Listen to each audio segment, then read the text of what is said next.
एक व्यक्ति जिसका नाम बाबूलाल होता है, बाबूलाल एक थाने में बैठे हुए हैं और उनके हाथ में एक फ़ोटो है। वह फ़ोटो है उसके बेटे आनंद शर्मा का।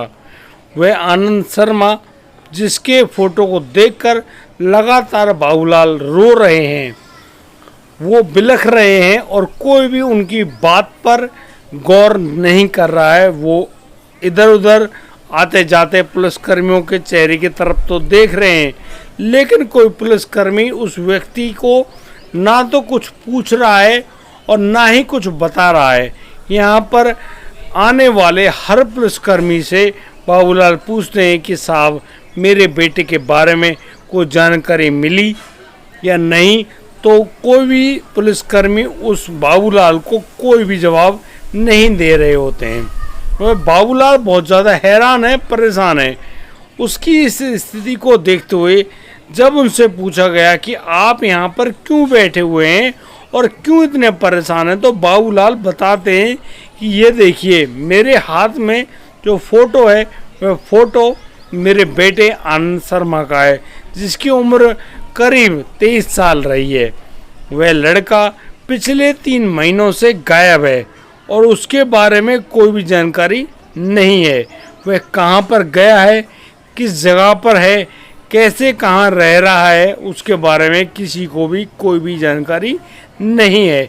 मैं पिछले 3 महीने से लगातार इस थाने के चक्कर लगा रहा हूँ, लेकिन कोई भी पुलिसकर्मी या अधिकारी मेरे इन सवालों के जवाब नहीं देते हैं। मेरा बेटा आखिर कहाँ पर गायब हो गया है, खुद मुझे इसके बारे में कोई जानकारी नहीं है।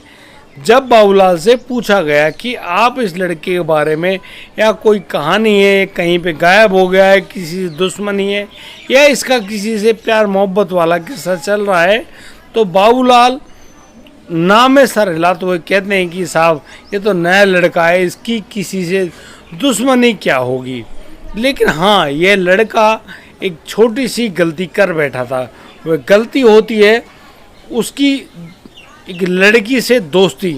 उस लड़की का नाम होता है सोनिया तोमर, और वही सोनिया तोमर जो कि दिखने में बेहद खूबसूरत है, और ये जो आनंद है उसी सोनिया तोमर के साथ कॉलेज में पढ़ता था। और दोस्तों बाबूलाल बताते हैं कि इस सोनिया के साथ उसकी अच्छी दोस्ती थी।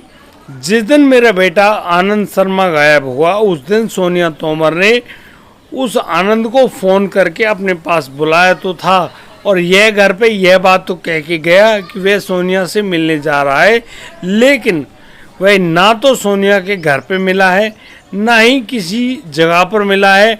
वह कहाँ गया है, उसको ज़मीन निगल गई या आसमान खा गया, मुझे अभी तक अपने बेटे के बारे में कोई भी जानकारी नहीं मिली है। बाबूलाल के बेटे आनंद शर्मा कहाँ पर गायब हो गए, किस जगह पर, किस स्थिति में हैं, जब इस बारे में हम लोगों ने जांच पड़ताल करनी शुरू करी, तब जाकर एक ऐसा खुलासा सामने आया जिसे जानकर आप भी हैरान रह जाओगे।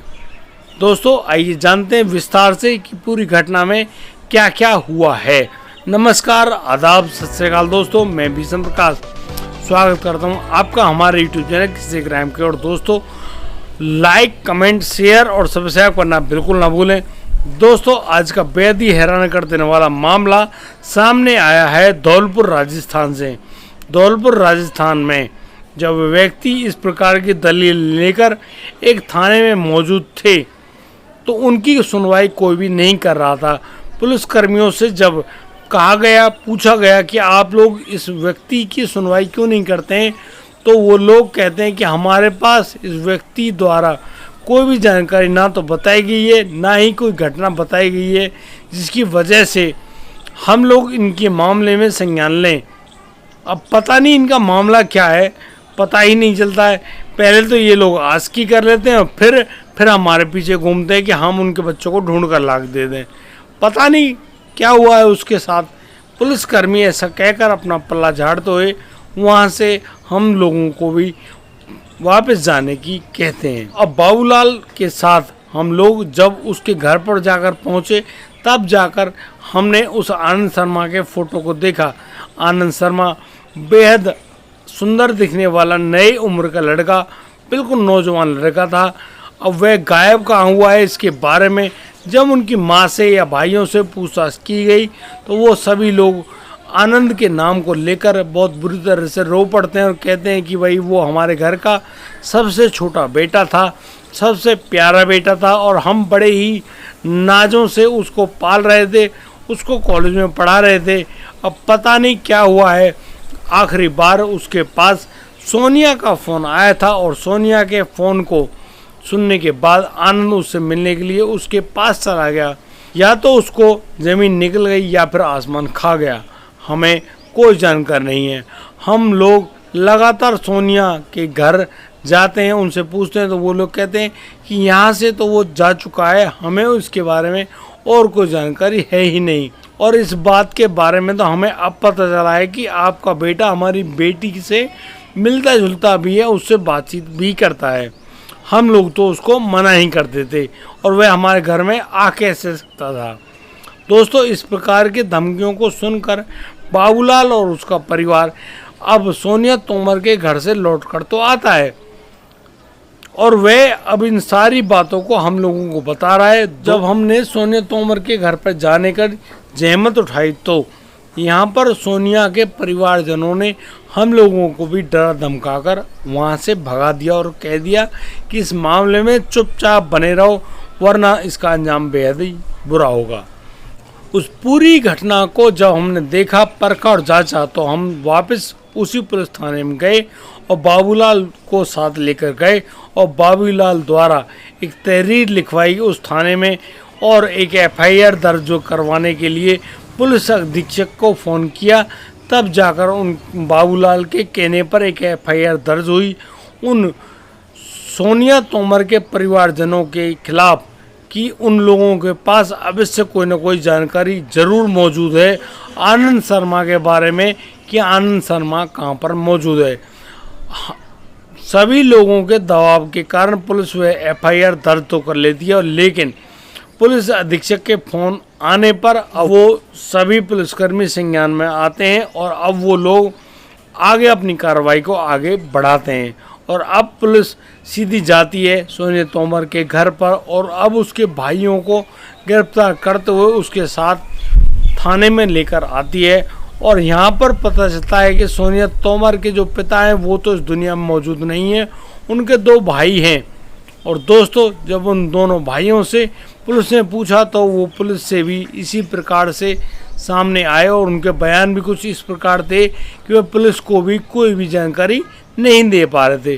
पुलिस समझती है कि हमको बेवकूफ़ बना रहा है। जब पुलिस उनसे अपने तरीके से पूछताछ करती है तो यहाँ पर सोनिया तोमर का छोटा भाई जिसका नाम प्रदीप है, प्रदीप टूट जाता है। वह कहता है कि तुमको अब आनंद कभी मिलने वाला ही नहीं है और तुम हमारे ऊपर लगाए गए जो आरोप हैं उन आरोपों को कभी भी सिद्ध नहीं कर पाओगे। दोस्तों, यहाँ पर जो प्रदीप का बड़ा भाई राजेंद्र तोमर है वह भी इसी बात में हामी भरते हुए कहता है कि तुम लोगों को कभी भी आनंद शर्मा नाम की कोई भी चीज़ कभी भी नहीं मिल पाएगी। पुलिस की आगे पूछताछ करने पर पता चला कि आनंद शर्मा ने हमारी बहन से दोस्ती करके उससे प्यार करके बहुत बड़ी गलती कर दी थी। उसने कभी भी नहीं सोचा कि वो हमारी जाति में प्यार करने योग्य है नहीं। वह इतना बेवकूफ़ लड़का था और बार बार सोनिया के कहने पर हमारे घर भी आ पहुंचता था। उस दिन जब शाम को वह घर पर आया तो हमने उसको सोनिया से बात करते हुए देख लिया था। हमने जब सोनिया से पूछा तो सोनिया ने बताया कि यह तो सिर्फ दोस्त है, लेकिन यह बात हमारे गले नहीं उतरी।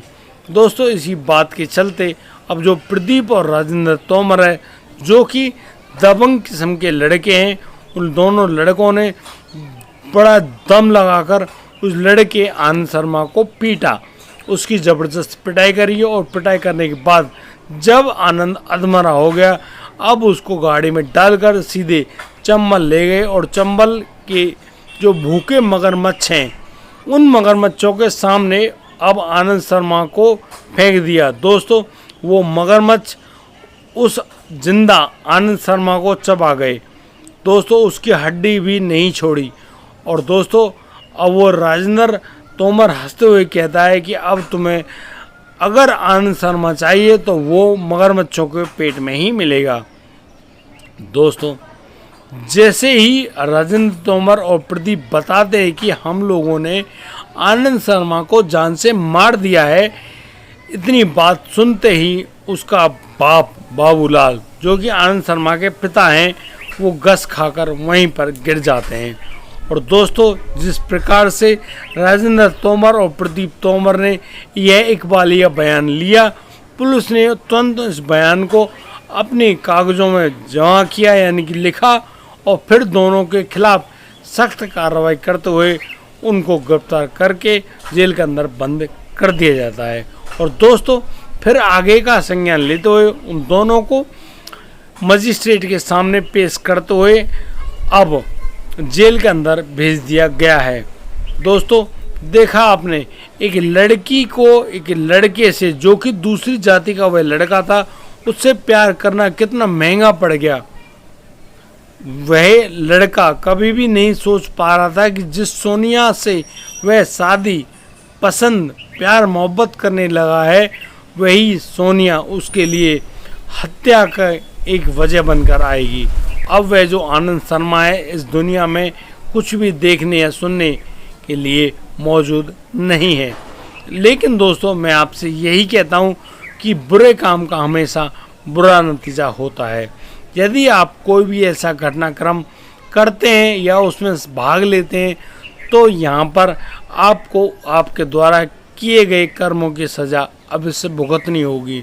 चाहे आप कुछ भी हों, कोई भी हों, कोई भी जाति से, बिरादरी से या किसी भी समुदाय से ताल्लुकात रखते हों, आपको एक न एक दिन तो अपने किए की सज़ा भुगतनी होगी।